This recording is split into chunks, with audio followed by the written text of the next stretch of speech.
বিশ্ব বাণিজ্যের অন্যতম গুরুত্বপূর্ণ পথ হরমুজ প্রণালী নিয়ে তৈরি হয়েছে চরম অনিশ্চয়তা। সাধারণ পণ্যবাহী জাহাজ থেকে শুরু করে বিশাল তেলের ট্যাঙ্কার সবকিছুই এখন এক বড় সংকটের মুখে দাঁড়িয়ে রয়েছে। ইরান ও যুক্তরাষ্ট্রের পাল্টাপাল্টি অবস্থানের কারণে মধ্যপ্রাচ্যের এই জলপথটি বর্তমানে আলোচনার কেন্দ্রবিন্দুতে। পরিস্থিতি এমন পর্যায়ে পৌঁছেছে যে যার প্রভাব পড়তে পারে দীর্ঘকালীন বৈশ্বিক বাজার ব্যবস্থার ওপরও।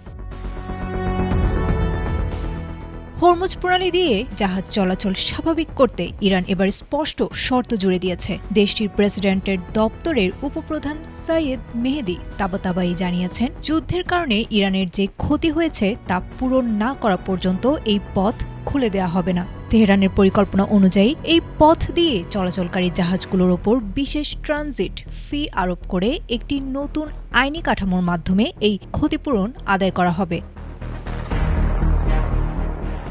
অন্যদিকে মার্কিন প্রেসিডেন্ট ডোনাল্ড ট্রাম্পের পক্ষ থেকে আসা হামলার হুমকির পর পরিস্থিতি আরও ঘোলাটে হয়েছে। ইরান বলছে, ট্রাম্পের এই হুমকি কেবল রাজনৈতিক হতাশা থেকে আসা অশালীন বক্তব্য ছাড়া আর কিছুই নয়। জাতিসংঘে নিযুক্ত ইরানি মিশন বিষয়টিকে আরও গুরুত্বের সাথে দেখছে। তাদের মতে, বেসামরিক অবকাঠামো লক্ষ্য করে হামলার হুমকি সরাসরি আন্তর্জাতিক আইনের লঙ্ঘন এবং যুদ্ধাপরাধের শামিল।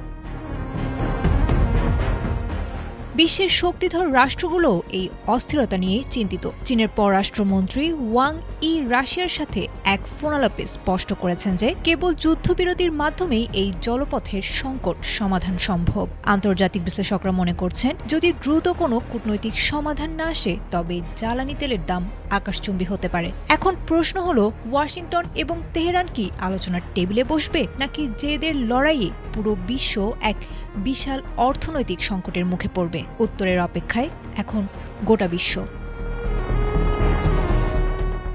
আয়েশা আক্তার, এটিএন বাংলা।